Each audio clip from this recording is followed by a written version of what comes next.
Hello, welcome to our TED Talk class. Today we will speak about the courage to tell a hidden story. I tried to pronounce it well, but probably failed. So let's speak. It's a short TED Talk. It's about 4 minutes long, and it's a story of a woman from Gaza, right? And who wants to summarize the story?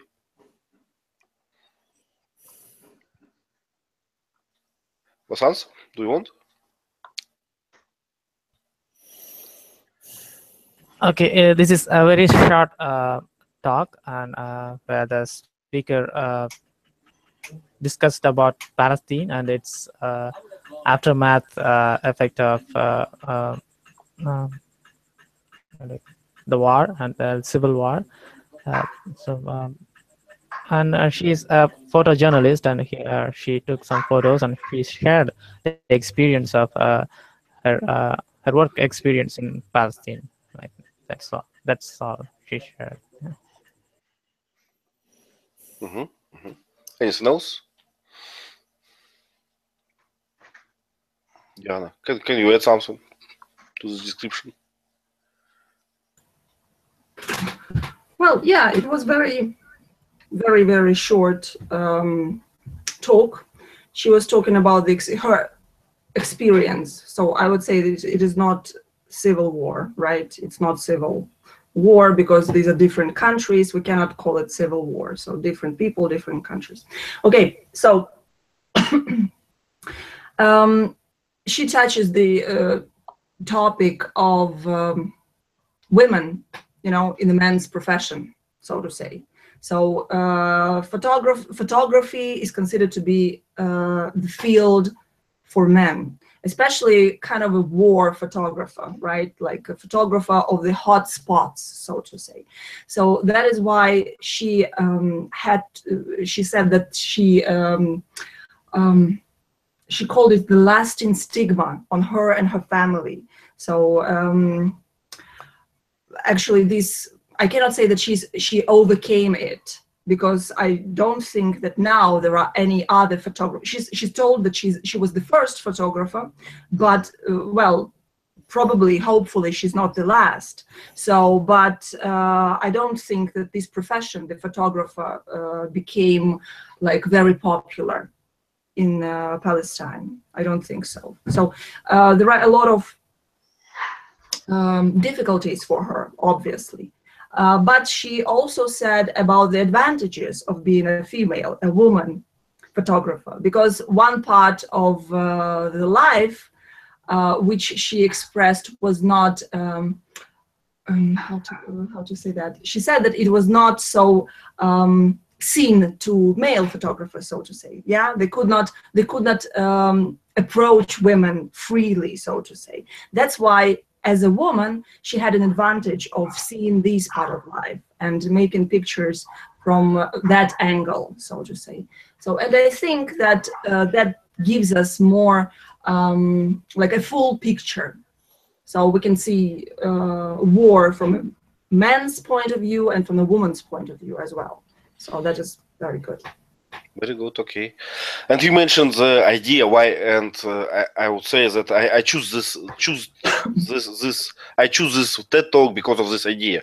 The idea is that she can watch the history, the scenery with other eyes, with her eyes that no man can do, and well, it's an interesting thing, and I would like to discuss it. But let's start from the simple one. What is the stigma?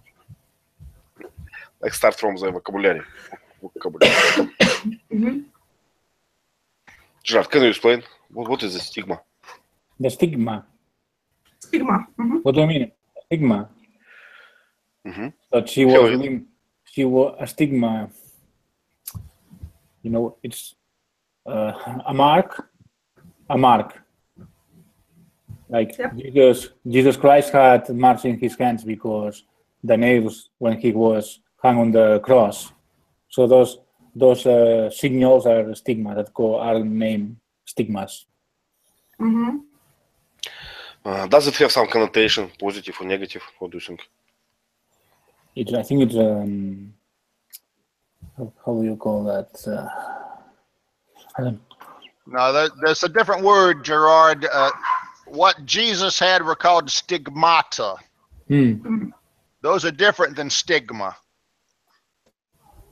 Because stigma, yes, it is a mark, but this is a mark of disgrace, of something shameful. So if you have this stigma, that means that other people see they can see it, and you should be ashamed of it, something like that, you know. So, But a stigmata is the plural of a stigma. Yeah. I don't think so. Yeah, look at the dictionary. Look at the Is dictionary. it stigmata? Okay. All right. Stigmata. It's Latin. It's a Latin term. That's why that probably, yes, they have this stigmata. Okay. Must be Greek. Okay. Maybe Greek. I don't know. Okay. All right. But we use them differently. A stigmata is not a mark of shame. That's a mark of Jesus's crucifixion. But stigma is a mark of shame or disgrace, as Diana said. So stigmata cannot be applied to any else, right? Anyone else, only Jesus, right? Correct. Well, It's no. a religious term. Well, okay, no, it's not a religious term. Okay, we can, in this context, if we talk about Jesus Christ, stigmata, there were the markings on his arms, right? Made by crucifixion. But they crucified the only criminals. So it was not like the mark of something good. So marks of those nails, stigmata, they wear the sign of disgrace as well. So they wear the sign of crucifixion, you know, and only later, when they took the figure of Jesus Christ and the Christianity appeared, it became like, you know, the sign for, I don't know how to express that, but okay, but stigmata in itself, it's the sign of disgrace. Okay, please. Okay, we'll have to agree to disagree, okay, on this one. Okay. This is the dictionary definition of stigmata. It's related. We strictly use that word for Jesus Christ in America, in American English. Okay. We don't use it for any other context. But I think it's a Latin or Greek word, and we have it in Russian as well. And as what I understand, what it explained, for instance, in Russian, it means that, you know, some religious people have some marks. They get some marks because of their face. And we call that stigmata. It's like after Jesus or something like this. I watched a movie once about that, and yes, it's related to ecstasy or something like this. Okay, so we know what is stigma, what is stigmata now. Okay. Why is being a photographer? Why photographer is a man profession? What do you think? Should it be so? Because it's risky. Right. I think But now women serve in army. You know, it's risky too. They work in police, and it's risky as well. But I think it's especially a man's profession in the Muslim world. I think in our world is not. Yes, but let's don't speak only about. No, make some controversy about that, but. Masans, please. A risky profession is, I think it's used to be a reason, and I think the lack of advertisement, I don't know how to, the lack of publicity is the reason, I think, because women didn't used to carry photographs, cameras at that time. If they did, at least some women took that option, then it would be more. There would be more female photographers, I think. Yeah. So you think that the camera was very heavy for a woman to carry? No, Too heavy for a weak woman to carry. Okay, got it.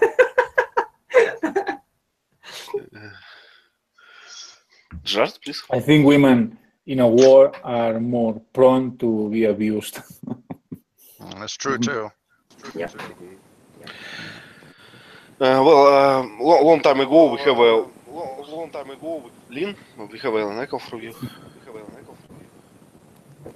So I think in that kind of country, women are supposed to stay at home and and do house chores, I think. They are not supposed to go out and do anything at all. Right.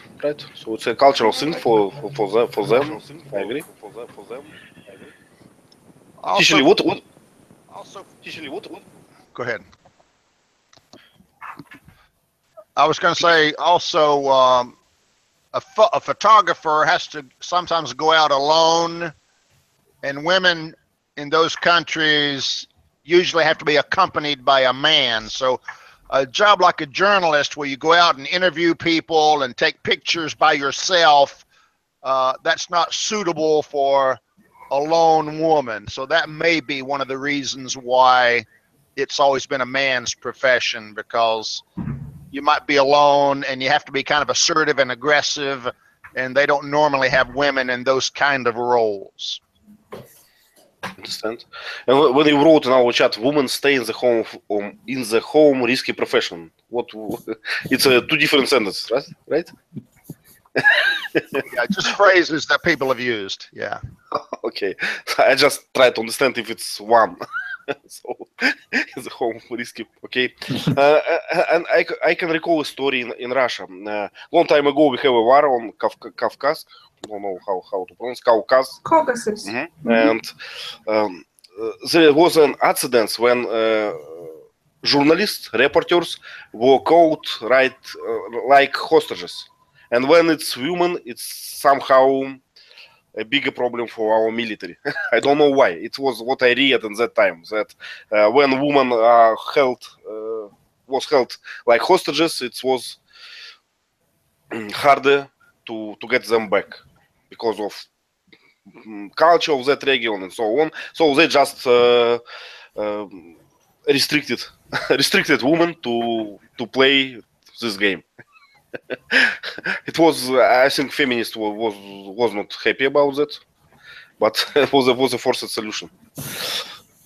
So, Diana, what do you think? Should it be equal here, or we can restrict women to play in the war? Well, you know my opinion about restricting women in anything. You know, if a woman wants to do something, why should someone restrict her? You know, just. Well, I'm feminist in this, you know, in this sphere. So, no, I'm against restriction women in any kind. So it should be allowed, right? Of course. Why not? So, as we mentioned before, you know, it gives the opportunity to see the situation from different angles. Something that men cannot notice or just don't pay attention to, a woman can, and vice versa. So, why should we, you know, just decide that we don't need a woman's perspective on things just because we are too macho and, you know, we can do it better and easier and quicker or something like that? I don't know. Yes, I agree with that part. I agree that woman perspective on that, it's very important. Sometimes you can't even imagine that. When you read that, you're just surprised why you did not think about that before. Yeah, so yeah. It's a good thing. It's I would call it like a pro for this. But what I try to say when I say that our military prohibited, is it a word for that? Restricted that their reasoning was like when women get caught or something bad happen, the society start to push on us that we have to treat the situation differently. You know, it's not like ordinary men reporters got caught. No, it's a special case. You have to act immediately, and that's make problems. What they said. It's a you know, it's another form of double standard when you have rights, but you expect, you know, another treatment, I would say. Well, I don't think that women expected any different treatment. I think that men did all this fuss, you know, they made this fuss just to be, well, it's easier for men. Yeah, they think that women probably would need this special treatment. Okay, the society will probably push us to treat them differently or something like that. Nobody tried that, but then they decided, okay, we'd better be on the safe side. You know, this is just, I don't know, they're too cautious. Just in case, you know, let's prohibit it just in case. Well, I agree that it was not a demand from that woman. Yeah. It wasn't. It was demand of society. It was from different side. But Exactly. those, you know, acting people were behind two fires. That's why they Yeah.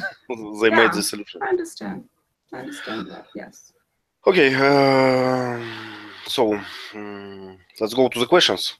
And you know, I have some small problem with Google Hangout today. I don't know why, but all your portraits are static for me. I don't know, something broken in Google. So don't how to say it, wave your hands. I cannot see that. Okay, we have questions on our Padlet. Let me share the Padlet link. Padlet link.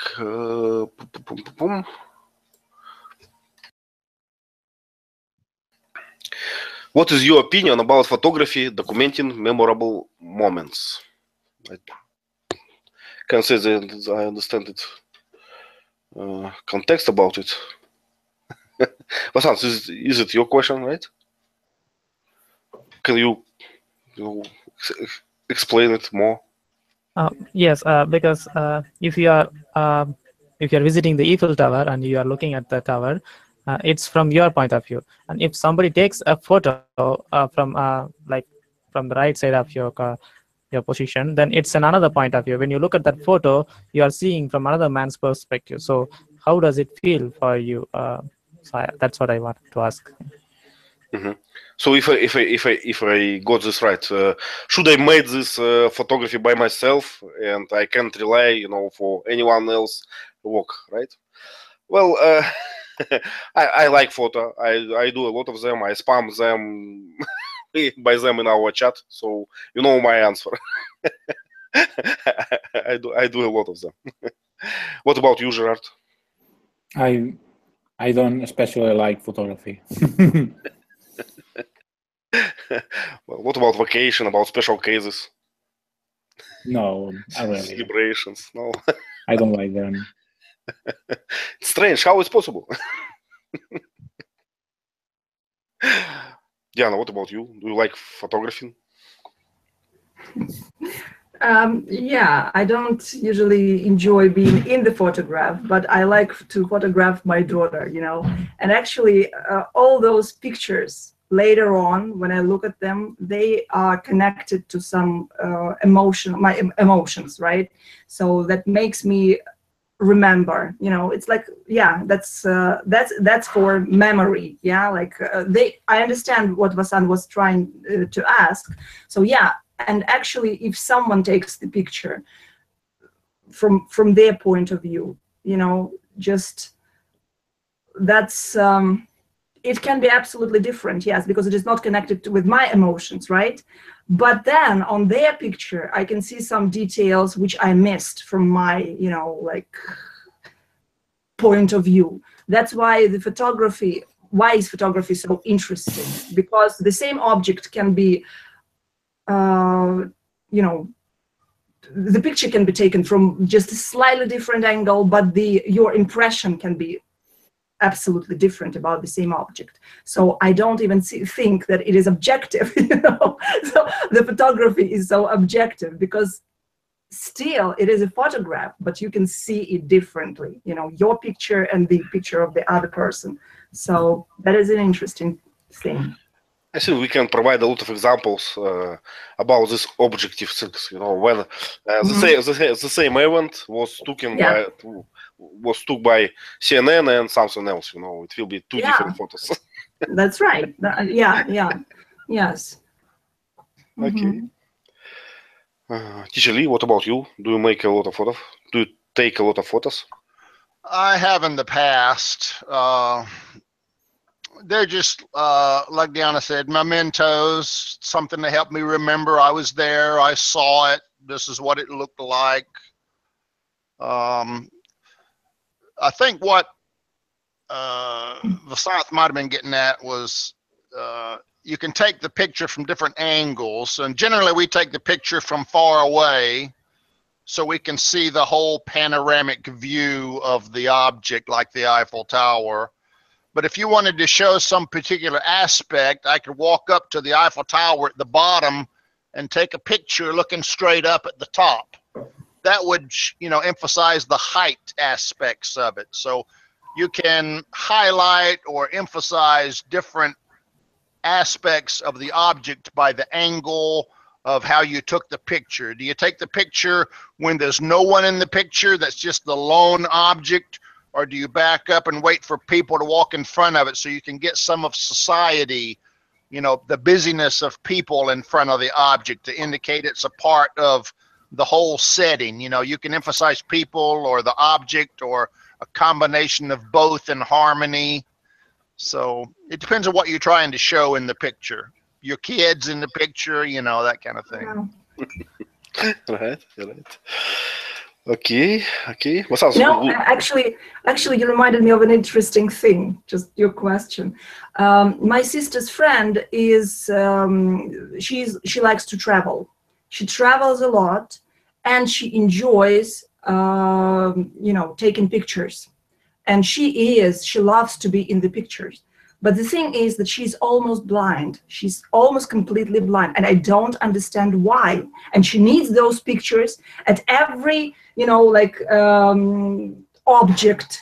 She wants to be in the picture, and she wants to have this picture. I don't understand it at all. She cannot see herself in the picture. Why? I don't know. Okay. What else would you like to answer? I'd like to mention one more thing real quick.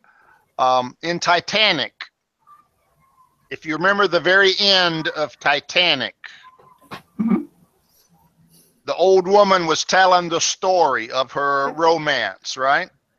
Right. And right before the guy died in the cold water, he told her, live life to the fullest.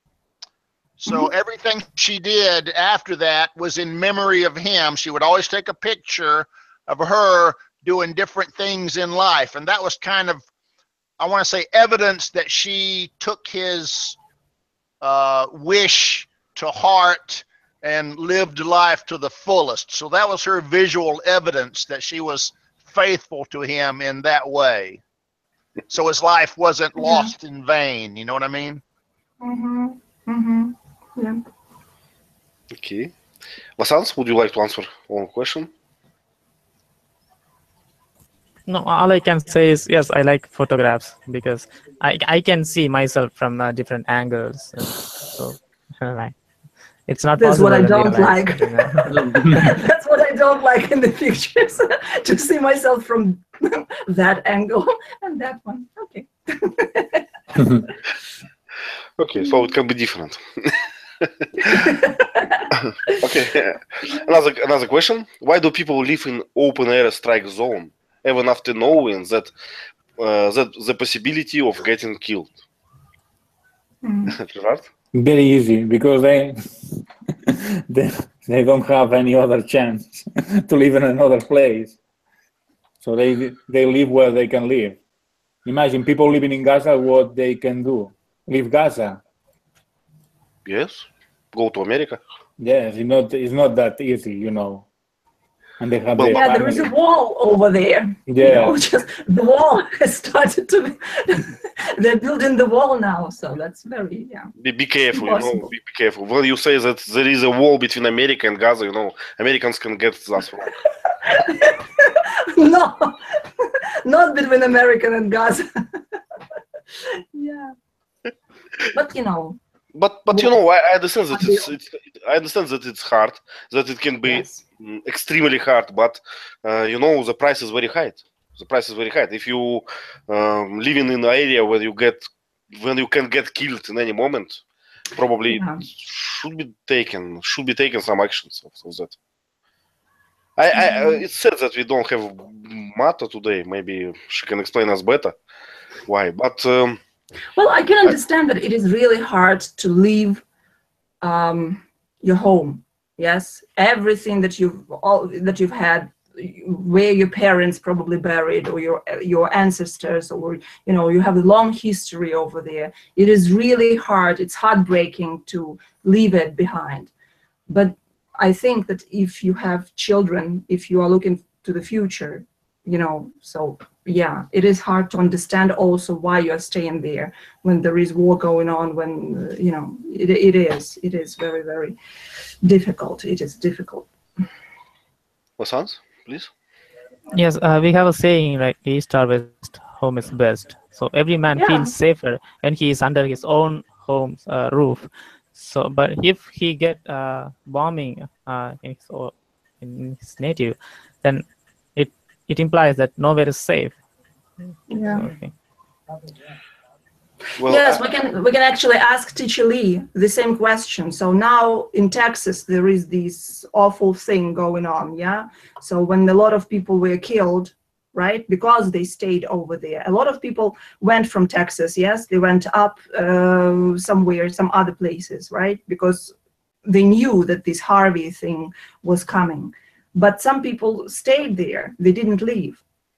So that's the same. We can say that it is the same, In a way, sometimes we have that "it won't happen to me" attitude.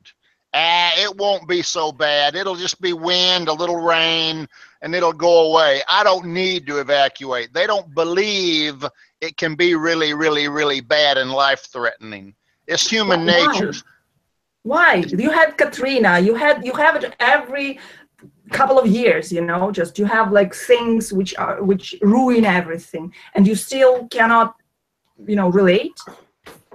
It's human nature. That's all I can say. Wow. It doesn't matter how bad we have hurricane predictions. Some people will refuse to evacuate. Yeah. I don't know if it's stubbornness or they're hoping won't be so bad. They don't want to bother. I don't know, but there will always be people that will refuse a mandatory evacuation order. It's like Louisiana. Those people, the people that live in New Orleans, to me it's stupid, because that any year everything you've got can be wiped out. Why stay there? Why live there until it happens again and again and again? I'd move. But some people just have this sentimental attachment, and they refuse to use logic, in my opinion. Gerard, your question, please. In America, there are a place where there are a lot of tornadoes, and people that happens very often, and they know they have their basement, their house made with wood, who are very fragile. So in this place, the chance of having a tornado is even bigger. But even so, they have their wood houses and they live there. Yeah. Yvonne, you gave me a phrase. I forgot the phrase. What's that phrase? Like 2 words, "it won't happen to me," or "everything's going to be okay"? You remember that? You mean Russian word, right? Yeah. It's one word. We call it avos. That's it. That's it. It's me, and everything will be fine. It's not will happen with me. Yeah, it's a good one actually. So it's comforting sometimes. Yeah. And I just recall that Diana told us that it can be civil war. Maybe I'm mistaken, but as I got situation in Palestine, it's combined. It's a civil war and war with Israel in the same time. That's why they call it double war or something. Okay. So you don't understand where you get the strike, from where. Oh, goodness. Okay, so we finished with that, right? I cannot say why people stay here. I know that Americans are very mobile. They can change their the place of where they live very easily.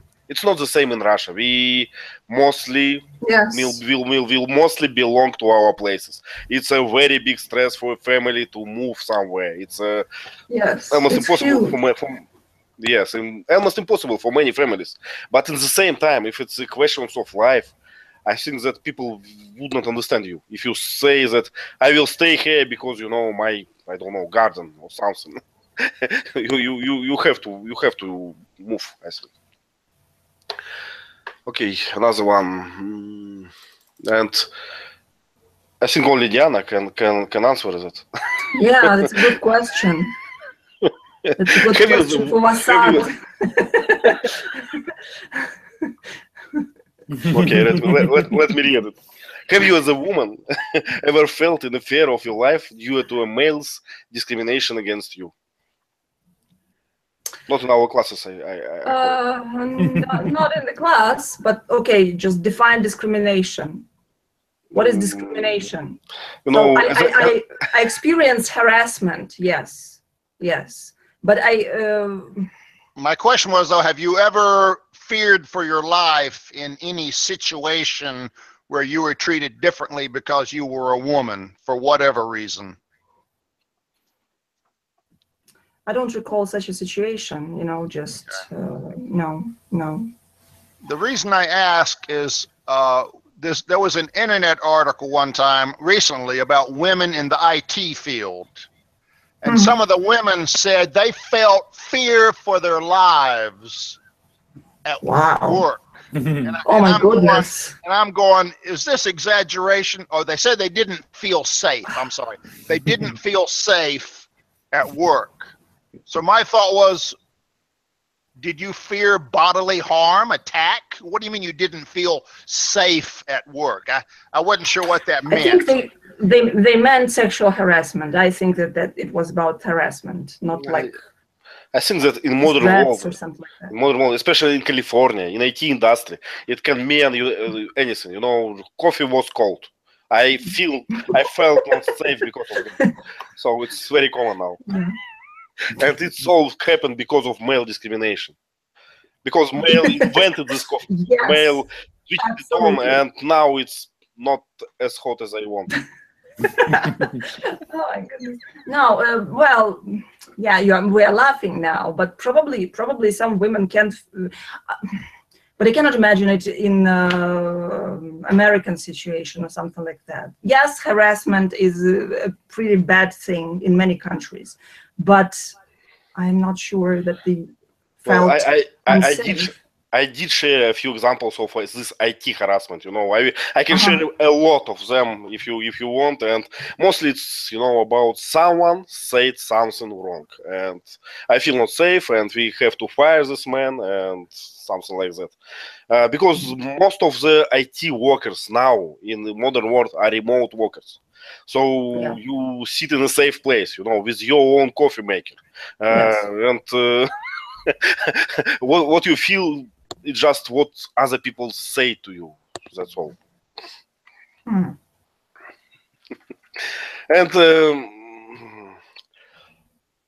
I think because we have we discussed this once in IT industry, we really have lack of women. It's true. It's just a medical fact. It's exists this lack, and so that's another photographer situation here we're having. IT. Right. That's right. Right. But that's why we are easily attacked by all kind of extremists, feminists, and so on. So they always have. So feminists are extremists now. Okay. No, it's not a comma. Besides that, it's a exist feminists and feminist extremists.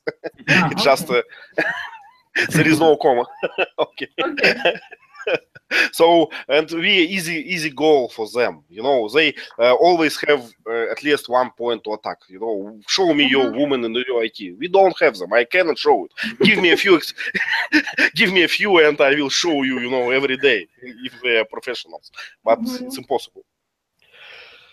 Okay. Question from Lynn. The speaker said, because of my gender, I had access to worlds where my colleagues were forbidden. What worlds was she referring to? Do you know?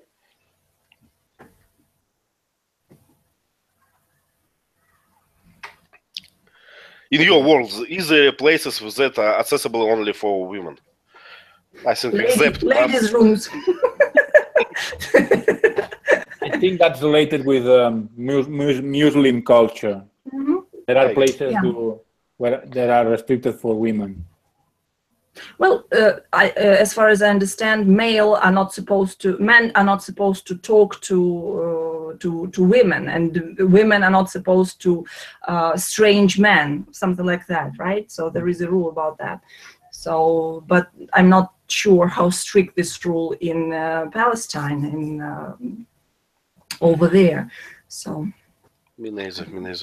But I heard a lot about that there are rooms only for women, rooms only for men, and probably you cannot walk from one place to another place. So to have a woman photographer is a good thing in this circumstances, I think, because you can watch all that. But it can break your law, maybe Sharia law or something else, law of this place. I don't know. We don't have expertise in our chat. Am I right? Yeah, no experts here. So, actually, I'm interested in Lynn's situation, Vasant's situation. Do you have the restriction for women anywhere in in your culture? So in your postal office, for instance. Yes. Post office, men only. Lynn, please. Sure. There are restrictions in religious places like pagodas and temples. Women are not supposed to go to high places, in temples. Why not? It's tradition. Yeah. But I just recall. Women are. Yeah. I just recall we have the same in Russia and Ukraine, right? In our church. Like, what do you mean? We have a special room where women not supposed to be. In our church. There is the room where no one is supposed to be except the priest and the guys over there. But we can move around the church freely.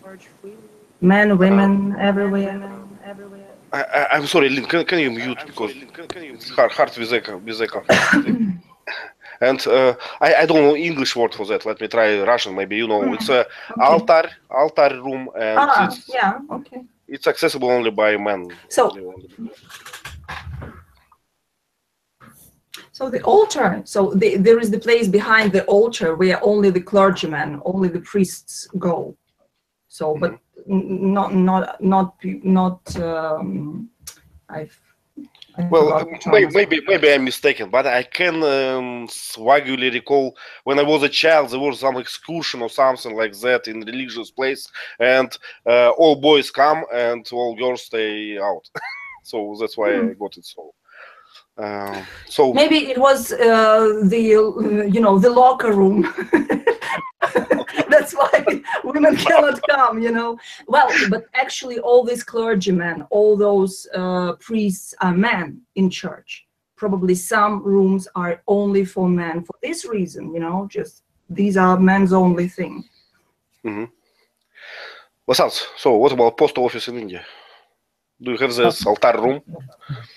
No, not in post offices, but I can remember apart from the Islamic traditions, even in Hindu tradition, I saw sometimes they don't allow women and children to the cremation centers and burying places when someone dies.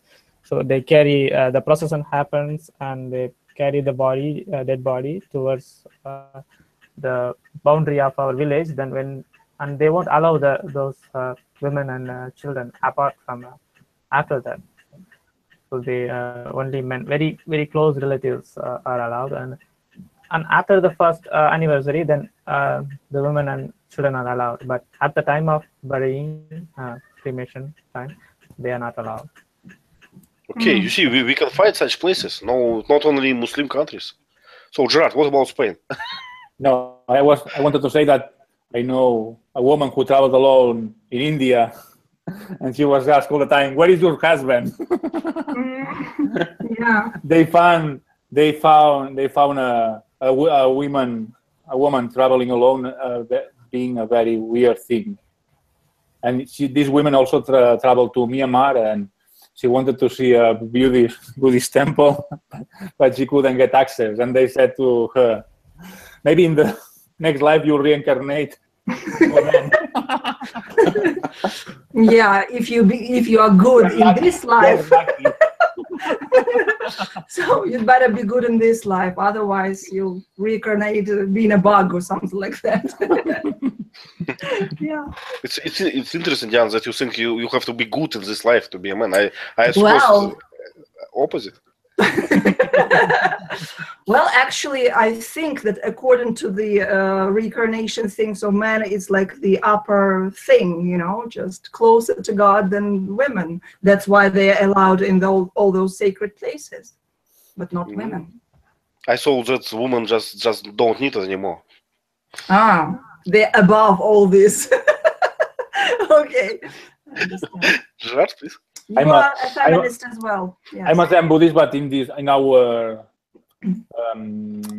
cult, we don't have discrimination with men and women, and there are almost the same number of monks and nuns. I think there is we have a lot of equality, and we don't discriminate women from men. Okay. But I cannot recall any other place except this, church things.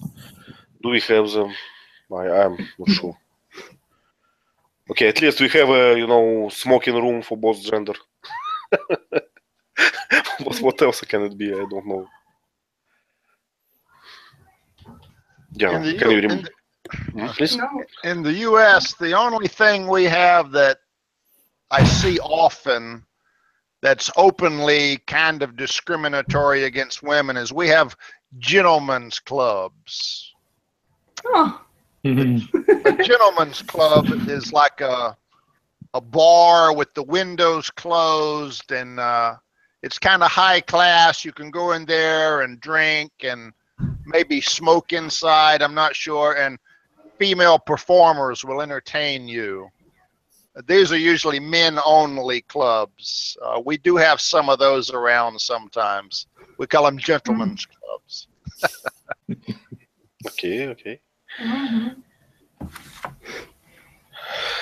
Okay, let's go to the next one. It's an interesting one, but I'm sure we can't answer. How would you rank the Middle Eastern countries in order of family discriminations, restriction of rights and privileges, from worst to best? I think the number one is easy to say. Saudi Arabia, where women, even they cannot drive. I think they are not entitled to drive. I don't know, but I think they had some. How about Afghanistan? So a lot of abuse to women over there. Yet. Well, I don't know. I think that it's just hard to compare such things. Yeah, it's impossible to compare. So yes, and there are a lot of strange and weird things. For instance, Saudi Arabia's representative are in UN Gender Equality Committee or something like this, and it's possible because they pay enough, and it's about our world, about our modern world. But I think that in general, compared to Europeans' point of view, it's different, right? It's always discriminated from our point of view. Something like this. We can call this equality, and I don't know. I would like to hear at any time something from women from Afghanistan or Saudi Arabia or something else. But I never had such an option. I never had such an option. Only once in my life I was surprised talking to Afghanistan guy, and he was how he said, beaten regularly by his wife. And I was surprised by that. I don't expect that, and I said, what about this, cultural and traditional thing that you are the main one in the family and so on? And he said it's for strangers, for not for inside family, for for outer people. Inside the family, it can be opposite. I don't know, believe that or not, but it's what I heard. Yeah, but from time to time I see awful pictures of the girls whose nose were cut by the husband or something like that. So they fled the country. They need to flee the country. So a lot of Afghanistani girls, just all these acid in the face things, very, very awful things. So a lot of women from Afghanistan, not from any other country. I don't recall any other country, but Afghanistani girls. Wow. So I don't know. I heard many cases. Yes. Vasant, please. Yes, I read an article a long time ago that said Saudi Arabia doesn't allow women to drive, and Saudi Arabia doesn't allow women to vote. And in Saudi Arabia, the rape victims can be also charged for crimes. So I think it is the worst. And interesting thing is, Vatican City also doesn't allow women to vote. Okay, let's go to something positive. We have the last question. Let me read it. In your point of view, what are the difficulties of photojournalists would face? Except the obvious one, get killed. Being kidnapped. Right, kidnapped. Became a hostage, right? You are a woman being abused or raped. Yeah, very positive things, a lot of positive things. But why we go? I would expect another difficulty, how to choose a good position to make a photo. How to make this slides that looks good. What else? Communicate with people. Right, communicate Not with people. everybody speaks English. Right. Good thing. You are a photojournalist in Beirut, Take the interview from this guy and make the picture. Vasant, please. Yes, most of the newspaper doesn't hire permanent photographers. They are mostly freelancers.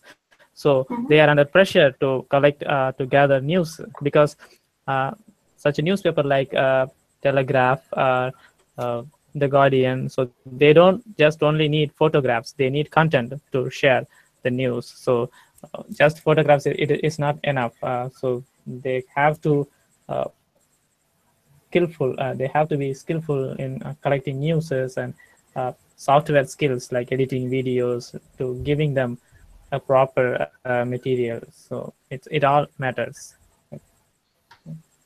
I watched a series, an episode, like Newsroom or something like this, about a news program, and it was a funny thing during this Arab Spring that we discussed a long time ago.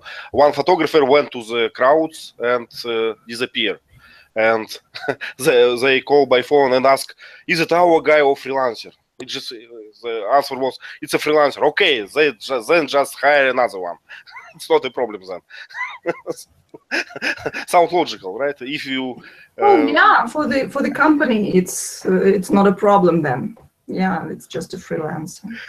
Yes, but it sounds logical. You cannot go to the Beirut and pretend that you are local, right? It's to speak with people freely or something like this. It's easy to have stuff on the place, in the place. Sure.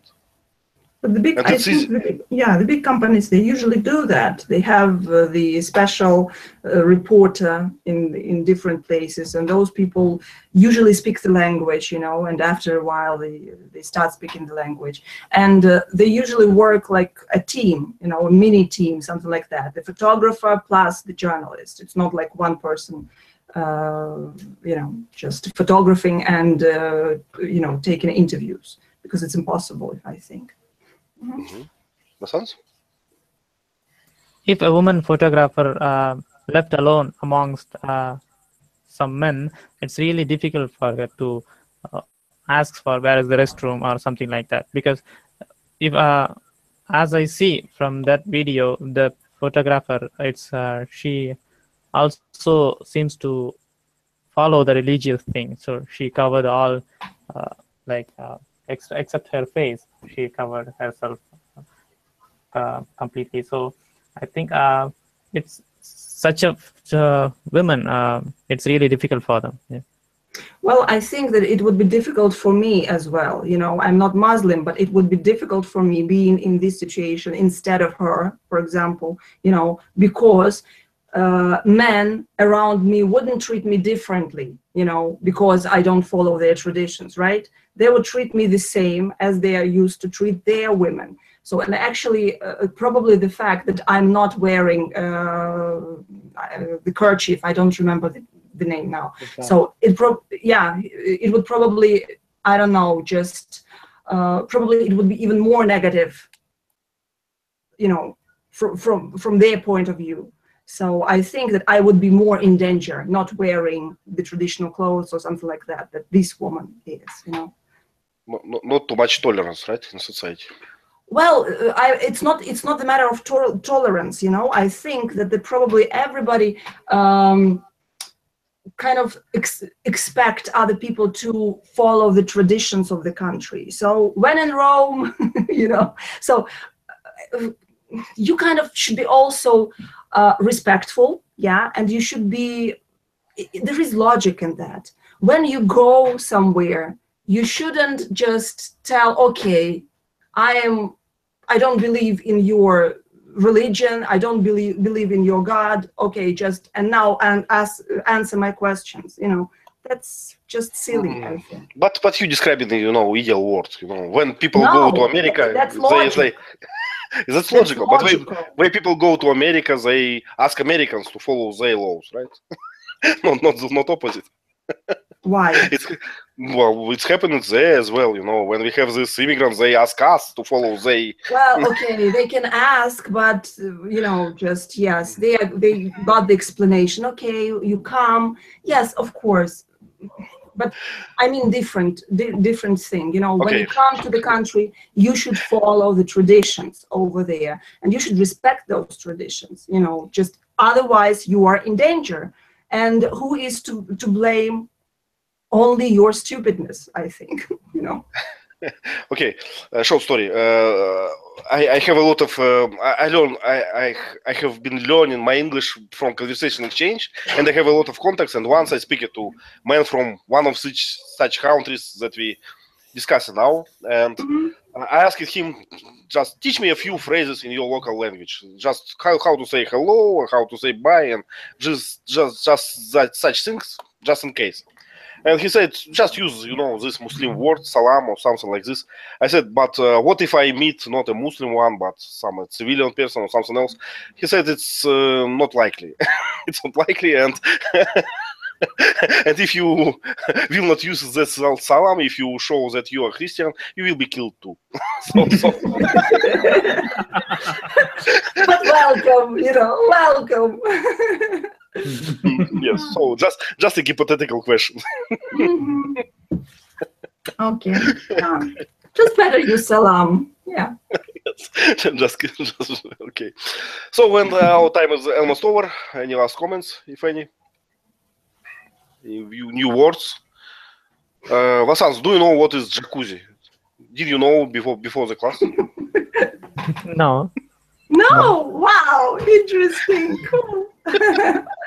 It's a pretty famous thing, I would say, here. When I don't know, it's always an attribute of luxury or something. Luxury, yes, it's a symbol of luxurious life. You know, jacuzzi bathtub, you know, with all those bubbles, bubbly thing, you know, just like massaging with something. So that's a fancy bathtub.